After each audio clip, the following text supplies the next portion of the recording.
What's up, everybody? It's Tifsa, and I've got my uncut angling hat. Hey, there it is, uncut angling hat, because I am going to react to every episode of Season 2's Uncut Angling 39 Hours.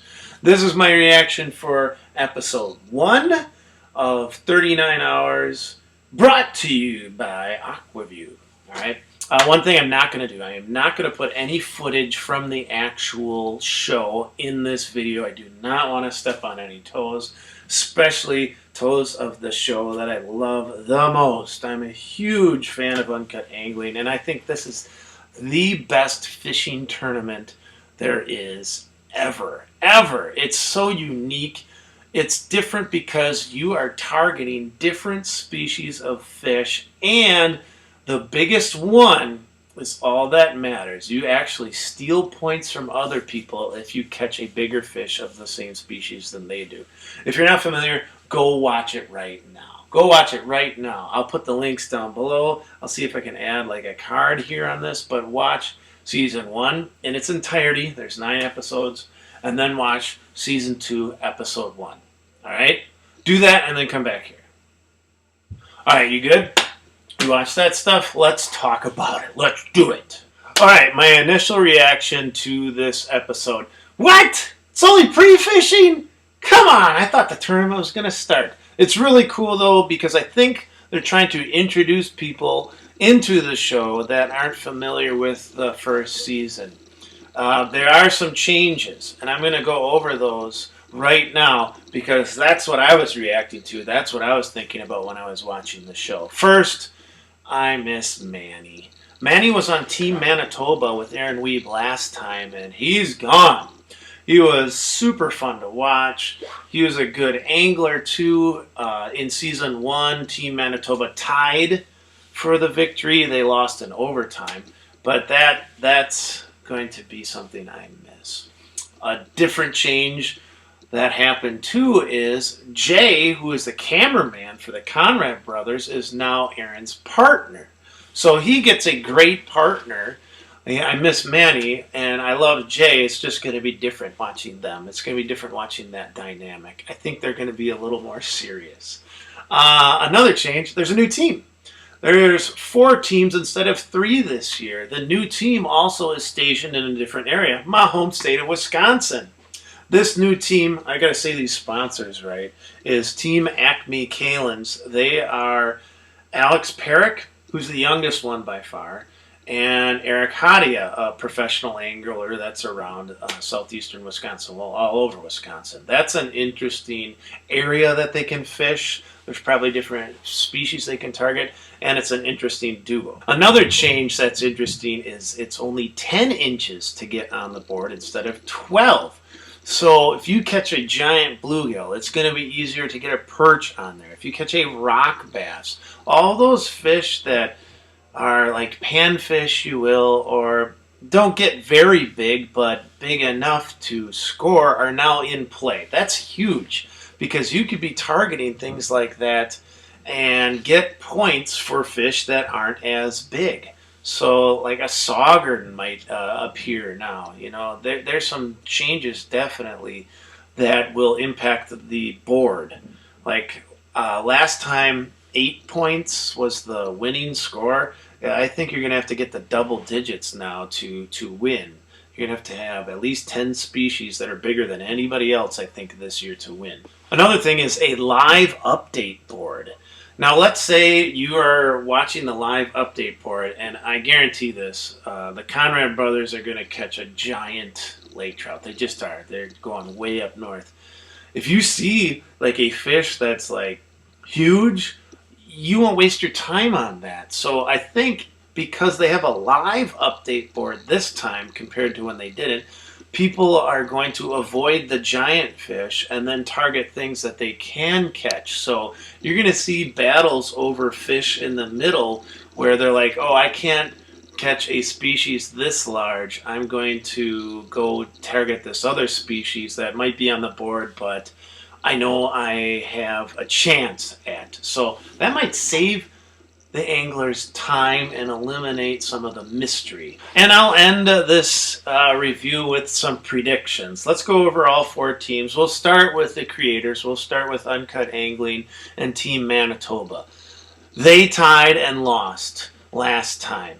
I don't think they're going to win again this time. I just feel that they're kind of in the middle of the geography of this, and the big fish that they can get, I think the Conrads are going to steal things like lake trout and northern from them, because they went way up north to like Cree Lake. By the way, I looked it up to see if I could visit Cree Lake, and it's wicked expensive if you want to get a guided trip up there. I don't know if I have the scratch to do it. I'll put the link, though, down below if you're interested in going there. It looks crazy. I would love to catch the giant lake trout northern. So, anyways, Team Manitoba, I'm not sure they can do it. They've got a great team. They're unique in that Wiebe and Jay know different species to target, like moon eye or suckers or buffalo. But guess what? Those things are in Wisconsin too.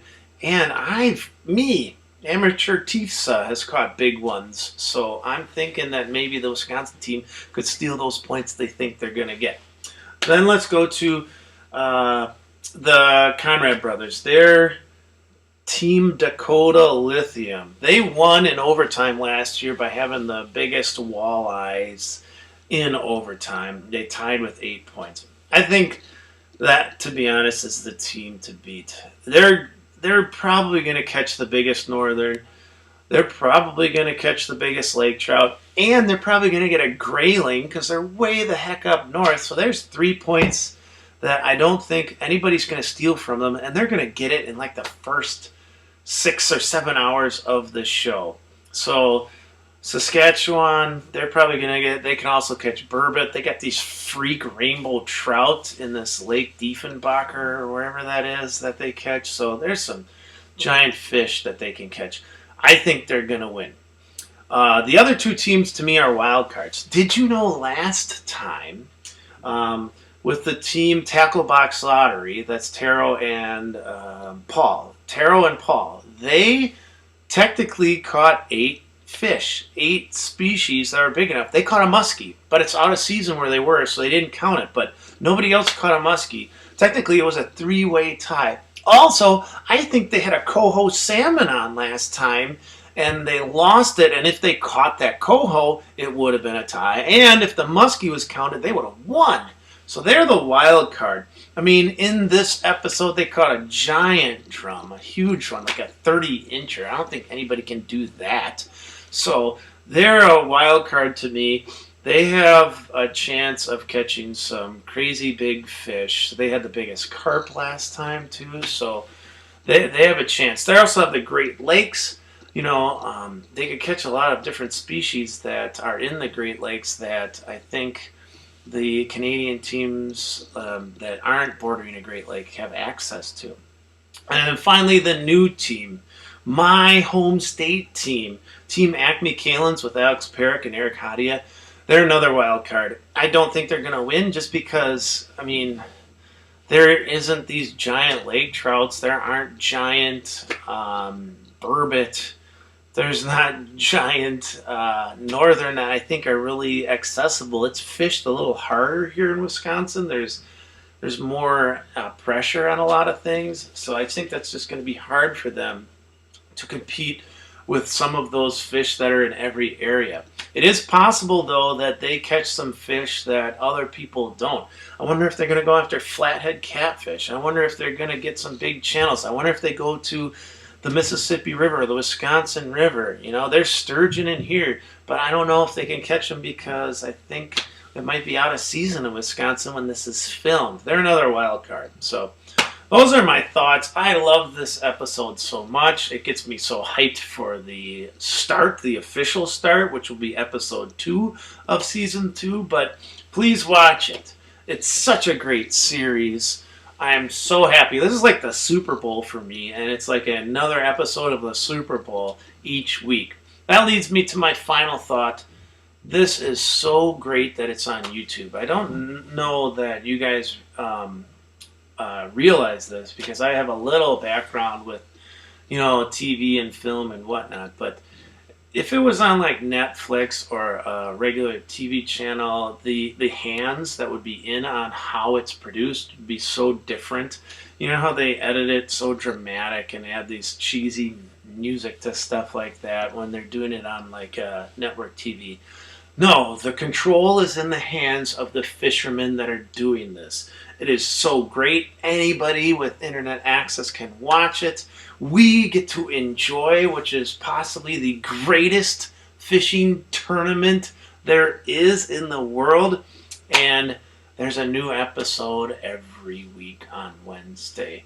Watch it. I believe it premieres at 7:30 Central Standard Time every Wednesday. There's going to be 6 episodes total, and I am so excited. I don't even know who to cheer for. I just love watching these guys catch monster fish, and it gives people like me hope that maybe someday I can catch some of these species too. Alright, thanks for watching this reaction review. Leave all your thoughts and comments down below, and push all the good buttons. See you.